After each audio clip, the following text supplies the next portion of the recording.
Muy buenas noches. Es 25 de abril de 2023 y esta es la tercera sesión en que estamos tranquilamente conversando sobre la instrucción general del misal romano. En este momento te toca a Gildo hablar de los números 27 y 28.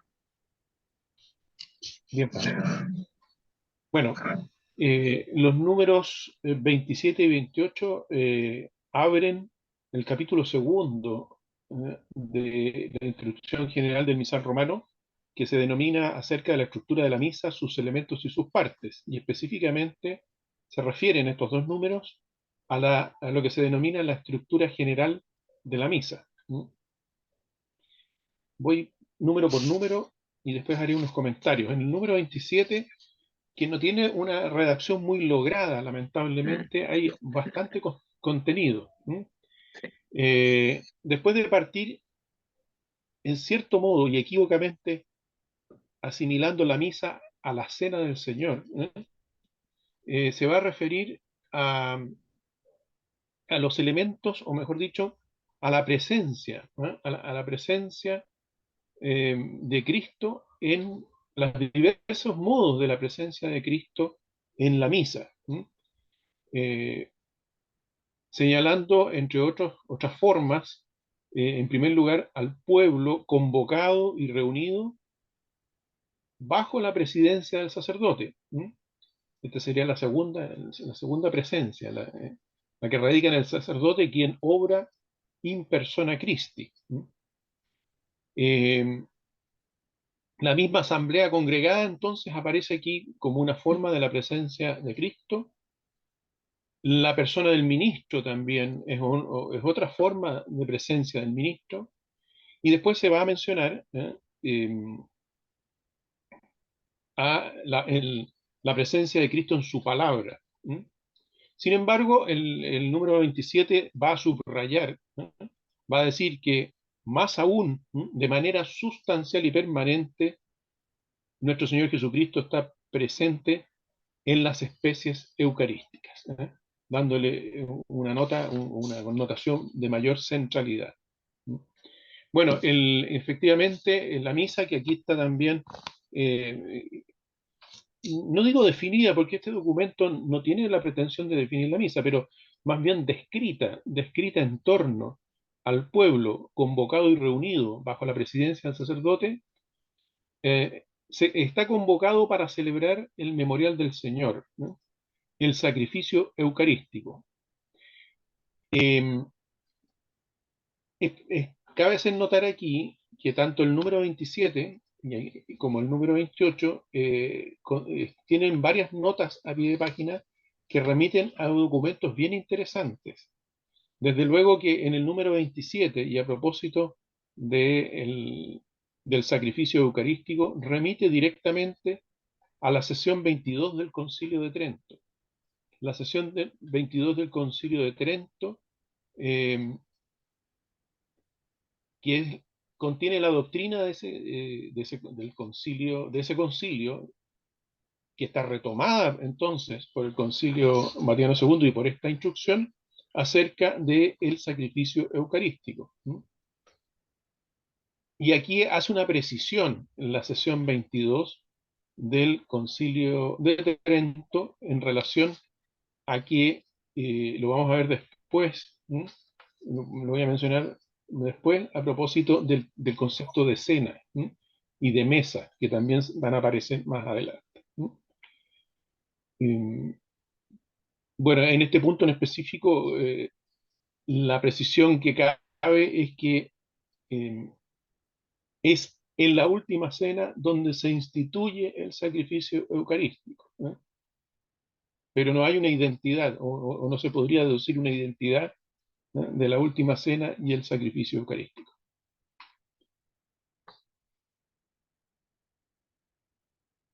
Y Trento, digamos, también citado en la misma cita que está aquí en el número 27, declara y custodia con anatema el carácter propiciatorio de la misa. Vamos al número 28. El número 28 ya aborda la estructura, lo que se denomina la estructura general de la misa. y básicamente tenemos dos partes, la que se denomina liturgia de la palabra y la denominada liturgia eucarística, que señala la instrucción que están estrechamente unidas entre sí y que conforman un solo acto de culto. Expresiones estas que vienen de la Constitución Sacrosanctum Concilium. En la misa, señala el número 28, se preparan la mesa de la palabra y la mesa del cuerpo de Cristo. En su momento Trento también había utilizado la expresión mesa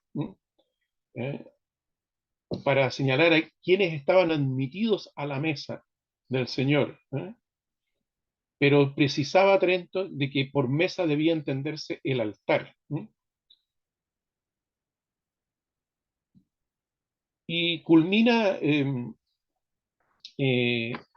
número 28 señalando que en la misa los fieles son instruidos y alimentados. Instruidos por la palabra de Dios, alimentados con el cuerpo de Cristo. Y consta además, además de la liturgia de la palabra y la liturgia eucarística, de algunos ritos que inician y concluyen la celebración. Si nosotros hacemos un rápido paralelo con el misal romano antiguo, este constaba al menos de tres partes y una introducción o una parte preparatoria. Estaba la preparación, la primera parte, misa de los catecúmenos, que se denominaba. En la segunda parte era la misa de los fieles y la tercera era la conclusión de la misa. Esas eran las denominaciones que tenían las partes de la misa en el antiguo misal romano. Ahora, en relación con las notas, me parecen muy interesantes las notas que recoge el número 27 y el número 28. Además de los documentos conciliares, en que indudablemente predomina Sacrosanctum Concilium, encontramos notas que remiten a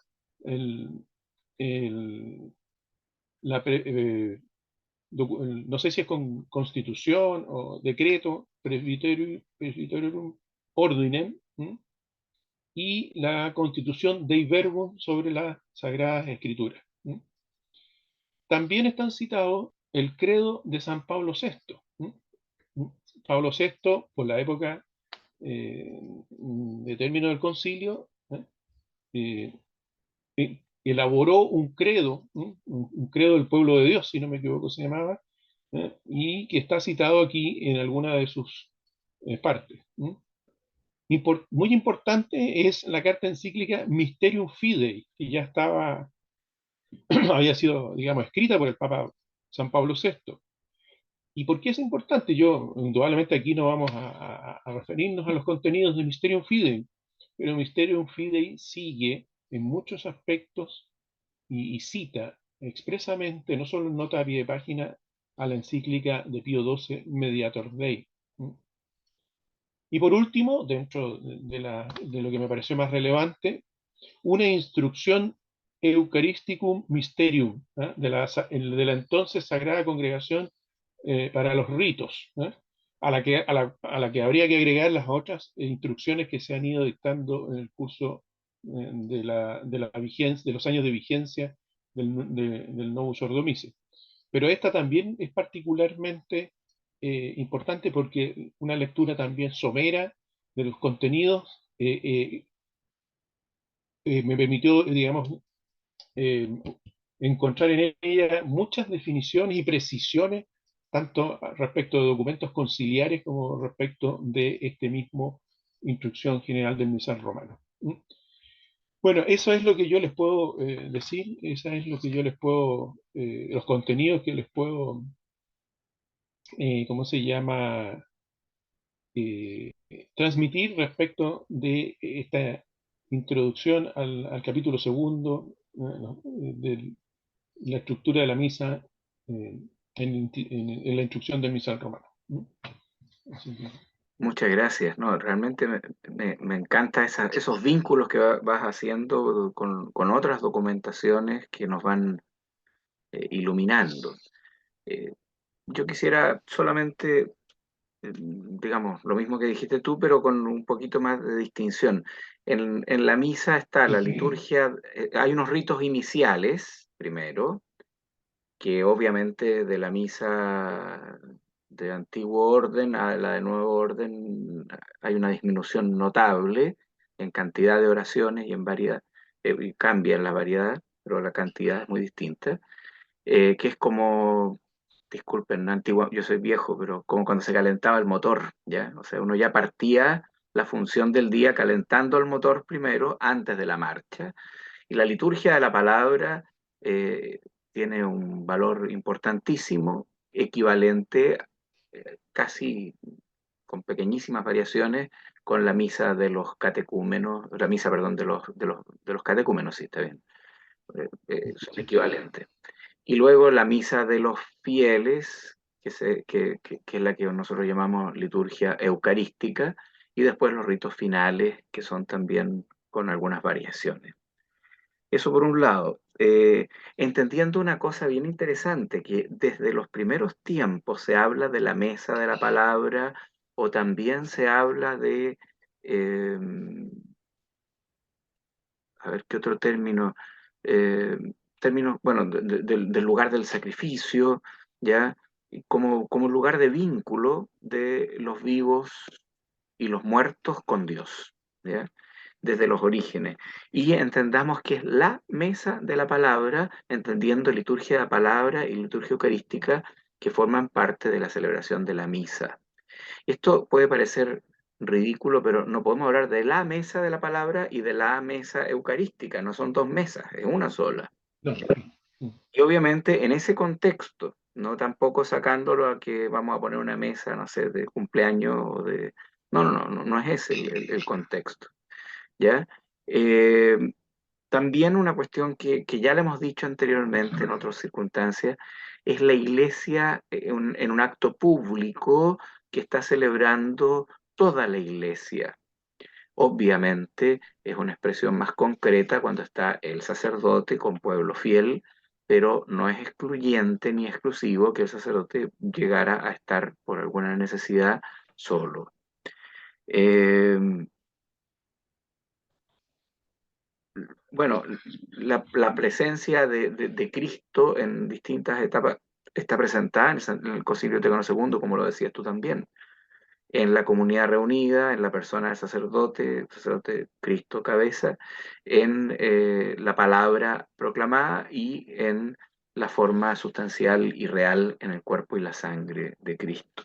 Eso sería como mi opinión al respecto en estos números 27 y 28, entendiendo nuevamente que es un solo acto de culto, ya importantísimo, no dejar la liturgia de la palabra en un lado y la liturgia eucarística en otro. O yo me recuerdo haber escuchado de niño que la gente preguntaba, ¿hasta cuándo puedo llegar atrasado en la misa? ¿Es hasta el Evangelio o hasta el ofertorio? O sea, en el fondo daban por pie que iban a llegar atrasados, ¿ya? La misa es una unidad, ¿ya? Hay gente que le molesta a veces, pero eh, si yo voy a tomar un avión, un tren, un bus, un barco, ¿ya? O si voy a un teatro o a un cine, no voy a llegar tarde, llego siempre antes para poder entender completamente o participar completamente de esa celebración, sea cual sea, ya el viaje, la película, la música, lo que sea. En ese contexto también es importante eh, resaltar eh, que saltarnos una parte de la misa o entrar y salir o cualquier otra cosa hace que en el fondo no estemos nomás. Pues si usted va a una película y llega a los 5 minutos después de que le da el arranque, no va a entender la trama. Y si uno llega a la iglesia con todo lo de afuera y no pone las rodillas en el suelo y una intención frente al Señor para la celebración de la misa, es como llegar a un asado sin saludar a los dueños de casa, una cosa, no sé, disculpen las comparaciones tan infantiles a lo mejor, pero son para poder comprender el valor específico de lo que estamos celebrando. No sé si David tiene alguna cosa que agregar. Bueno, voy a aportar unas observaciones pedestres. No, a propósito de lo que decía usted, padre, me parece tan importante resaltar la unidad de la misa como un acto litúrgico completo. Yo conozco varios casos bien particulares. Yo conozco gente que va a la misa solamente a escuchar la prédica de partida. Conozco gente que dice que no, estoy 10 minutitos y ya estoy, y me voy. ¿Ah? Hay Ah, gente que va solo a comulgar y se va. sí, sí, Ya, sí. eso es mejor, pero, Ah, pero se pierde bueno, hasta por ahí, ¿no? ¿Por qué? Porque incluso haciendo un pequeño vínculo con el ordo tradicional, el misal antiguo, claro, esta división entre misa catecúmenos y misa de fieles estaba conservada por razones históricas, porque hubo tiempo en que efectivamente los catecúmenos, que si no me equivoco eran los no bautizados, los claro, adultos solamente no así, bautizados que estaban es preparándose para... exactamente. Entonces, en estricto rigor, todavía no recibían la iniciación cristiana bien entendida, que era el bautismo. Entonces, ya siendo parte de la iglesia formal y materialmente, a través del bautismo, ya tenían acceso a lo que era la misa de los fieles, que es la parte central, que es el sacrificio eucarístico.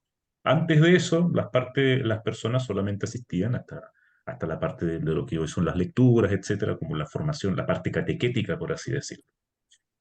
Bueno, Pero si no tú me dejó permites, nunca. en el RICA, Sí. el Ritual de Iniciación Cristiana de Adultos, que es Ujú. posterior a este documento, rescata aquello que el Concilio Vaticano II establece y que cada vez vamos a verlo más seguido, de esos adultos que quieren participar de la iniciación cristiana y van siguiendo pasos.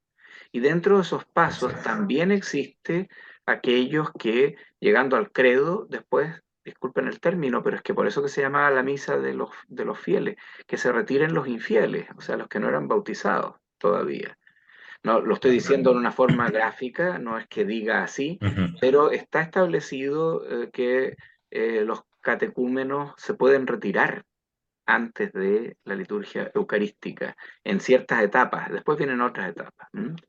Esto es para dejar en claro que hay una vida, un nexo primero con la tradición más profunda de la Iglesia y por otra parte eh, una comprensión concreta. O sea, yo no puedo partir de la base de que me voy a ir antes, más atrasado a la misa o que me voy a salir antes.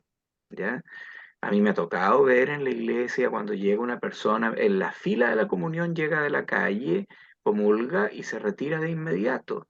O sea, Dios santo, esta persona, bueno, yo ya lo he comentado, parece con ustedes también, San Felipe Neri mandaba un monaguillo detrás con una vela encendida para que alguien adorara al Señor. Vean ustedes, que un sarcasmo, pero súper. Claro. Entonces, Yo, claro, yo hay... quería, no, yo quería aportar otra experiencia a las que señaló David y la que hemos estado comentando. Eh, no me acuerdo si se concretó, pero en una ocasión el sacerdote estaba atrasado y no recuerdo si era, sí, creo que había un diácono, entonces dijo, vamos a partir con la liturgia de la palabra. Entonces cuando llegue el padre, sigue después con el resto. No sé si eso rompe la unidad del... Absolutamente, porque más adelante vamos a ver, hay oraciones presidenciales que las dice el sacerdote presidiendo la misa, no otro sacerdote, mucho menos el diácono o un laico. Porque el sentido justamente de o sea, una cuestión propia de la liturgia católica es que hay una persona que está representando a Cristo, a tal punto que en las misas de niños, que aparecen en este mismo misal, se establece la recomendación coherente de que no hayan concelebraciones para no confundir a los niños, ¿ya? O sea, claramente es una persona, un sacerdote, un presbítero o un obispo, según el caso, que está presidiendo, ¿ya? Que en términos tradicionales se le llama el preste, el sacerdote que está celebrando la misa, el preste, ¿ya? Eh, y este sacerdote que está presidiendo es el que hace las oraciones y que da la bendición final incluida. O sea, eso, claro, es perder el verdadero sentido. a mí me ha tocado estar en alguna oportunidad en alguna misa de esas masivas en que la liturgia de la palabra se hace en movimiento para llegar al lugar donde hacen la liturgia eucarística. Bueno, puede ser, puede no ser, ahí hay opiniones distintas, pero el que partió fue el que terminó la misa. ¿Ya? Ahora puede haber una causa muy particular. Por ejemplo, la primera misa de un sacerdote con la presencia del obispo está establecido ciertos pequeños cambios para que quede claro quién es el obispo y por qué está ese sacerdote ahí. Pero hay un sentido didáctico ahí. Pero en lo concreto, en la misa, no es el diácono el que preside las oraciones presidenciales, es el sacerdote. El sacerdote. Claro, y el mismo sacerdote. No es que un sacerdote llegó, hace una parte de la misa, sale, después llega otro. Una vez yo estuve en una misa hace muchísimos años en que habían dos sacerdotes concelebrando, entonces uno consagró el pan y el otro consagró el vino. Por Dios, no entendieron nada. Se dividieron la materia. No sé, es una cosa. Bueno, es que la creatividad aquí queda fuera porque rompe el verdadero sentido sacramental, el sentido de los signos concretos. Yo quisiera solamente avanzar por hoy para no hacer tan profundo, de tan largo tiro. En el número 29, la lectura de la palabra de Dios y su explicación.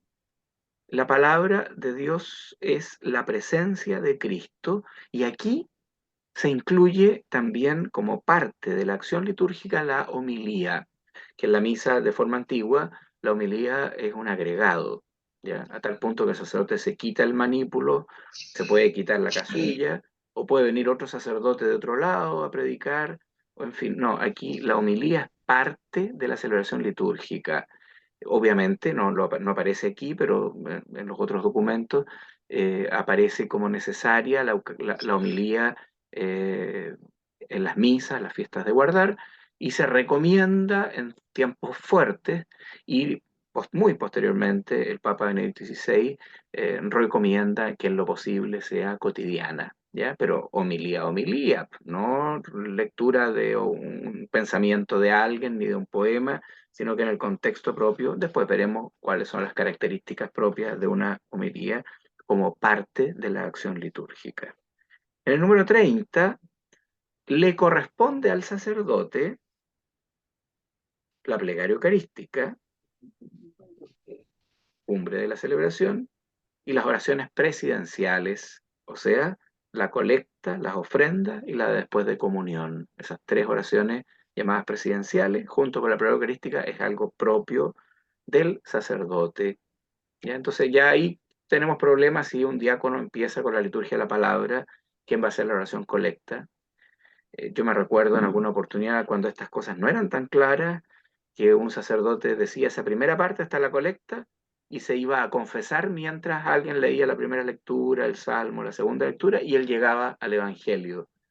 Son combinaciones bastante raras, diremos, ¿no? Que no corresponden, sin duda. Y hay algunas moniciones, y aquí esto se presta para ponernos a pelear en realidad. Yo estoy hablando de lo que dice el documento, no lo que a mí me gusta, ni lo que ocurre en la vida real, en algunas partes. Moniciones, que le corresponden al sacerdote. Algunas que se expresan que el celebrante puede adaptar, pero siempre en poquísimas palabras, ¿ya? Por ejemplo, moderar la palabra de Dios y la bendición final, ¿ya? El sacerdote que preside debe hacer puede hacer una brevísima introducción después del saludo inicial. O sea, el saludo inicial en nombre del Padre, del Hijo, del Espíritu Santo, amén, el Señor esté con ustedes, es un saludo litúrgico. Después el sacerdote puede hacer una brevísima introducción. Por ejemplo, estamos en el tercer domingo de Pascua o frente a la situación que estamos viviendo en nuestro país o en nuestra ciudad, en nuestra calle, y una brevísima monición como introducción después del saludo inicial, ¿ya? No es que llega el curita, hola, ¿cómo les va? ¿Qué cuentan? ¿Se saludaron o no se saludaron?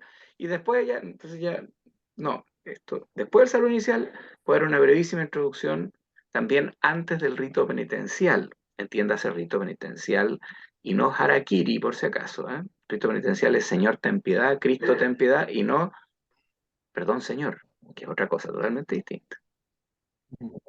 Antes de las lecturas, bueno, no me voy a detener mucho, en la plegaria eucarística, antes del prefacio, pero nunca dentro de la misma plegaria eucarística y antes de la despedida, antes de la despedida. Si dijo, pueden ir en paz, no van a empezar después a decir, nos gustó tanto encontrarnos, porque no, eso. Eso con respecto al número 31, no sé si hay algún comentario de ustedes. Comentarios. Sería ideal despertar interés en todos los fieles católicos de instruirse a través de estos documentos que son bastante sencillos. Pienso que cada persona que recibió formación católica básica a través del catecismo tuviese este interés de informarse respecto del acto litúrgico por excelencia que es la misa, porque se comprenderían tantas cosas que no se comprenden, el sentido de unidad. Eh, Incluso se daría el caso, aunque no sé si la idiosincrasia chilena lo permite, que en el caso de observarse quizá desajustes o misas que a lo mejor no se celebran de la manera propia, un fiel con el debido respeto podría decir, mire padre, ¿por qué no ocurrió esto? ¿Por qué no pasa? ¿O no sería mejor el documento de tal cosa? O sea, una corrección fraterna, eso me quiero decir. Muchas cosas Sí, serían posibles si existiera la formación de vida. Y son instrucciones sencillas, o sea, no están en un lenguaje complejo, en no absoluto. son documentos, no son como los documentos técnicos conciliares, definitorios, que tienen quizá una terminología teológica de más difícil acceso, sino que son bastante comprensibles y son instrucciones generales, o sea, para instruir, para que la persona sepa lo que va a ocurrir, esta división de la misa, esta estructura. Y yo pienso que con solo adquirir ese espíritu y esa visión de conjunto de lo que es la misa, varios errores dejarían de cometerse. O sea, entendiendo la unidad de la misa, yo, no sé, pienso yo, trataría de asistir completa a la misa, de partida, asistir completamente a la misa, asistir debidamente preparado. O sea, eh, y cosas como esa, cosas que son tan pequeñas, pero que uno a veces observa y desconcierta. Hace unas 2 semanas atrás, ¿no es cierto, padre? Nos tocó el ejemplo, como estamos volviendo a abrir las puertas de la iglesia, el tránsito, harta gente llegó, pero mira los cuadritos del Vía Crucis y se retira. El perro del hortelano no come ni deja comer. Tuvimos visita, Entonces, entraron conversando, se sentaron tomaron justo en la fotos, banca que crujían las tablas, claro, tomaron fotos, miraron los cuadritos, en fin, bueno, bueno, ese es es- Parecía que estaban turisteando, ¿no? claro, ¿no? Sin duda, sin que duda, claro, y sin toman duda. una foto al altar porque lo encuentran bonito, lo es. Pero eso, nada más, y no se dan cuenta que hay una misa, o por último, persignarse, no sé, hincarse un ratito, no sé, nada, ni eso, nada. Y por el pasillo central, ¿eh? No, Por el hasta pasillo central. adelante, hasta casi el Delante, presbiterio, claro, sí. yo creo que si lo hubiese estado cerrado el comulgatorio, capaz que entre, pero bueno. Bueno, en la iglesia Y otra catedral de La cosa, Serena es común que llegue gente hasta el altar mismo, sin duda. Así que yo pienso, por mi parte, ese podría ser el mensaje, ojalá incentivar a quienes nos escuchen a tener formación, o sea, tomar estos documentos, leerlos, tomar un misalito, ¿no? me acordé, Pero investigar, mirar, la información está tan disponible en estos tiempos. Un profesor decía, el que no estudia es porque es flojo, ¿no? Porque, porque tenemos a me la mano acordé de documentos. una ocasión en una misa en una catedral, no voy a decir de dónde, donde estaban haciendo trabajos afuera y pasó por el presbiterio a dejar las llaves al sacristán, que además estaba de acólito, un maestro, sí, con su indumentaria, porque estaban ahí haciendo. Subió al presbiterio, Claro, dejó las llaves y se retiró. Fue bien, bien silencioso en realidad, pero Pero eso muestra justamente lo que estamos viviendo y sufriendo claro. muchas Pero veces. ahí, recogiendo lo que señalaba David, y yo estoy de acuerdo con él, estoy de acuerdo con él, pero yo creo que es clave para todo eso, como es clave como un paso previo o el primer paso de toda esa de ese conocimiento y esa instrucción, que la gente tenga clara, que tengamos claro, ¿no?, los católicos, qué es lo que es la misa, cuáles son los fines de la misa.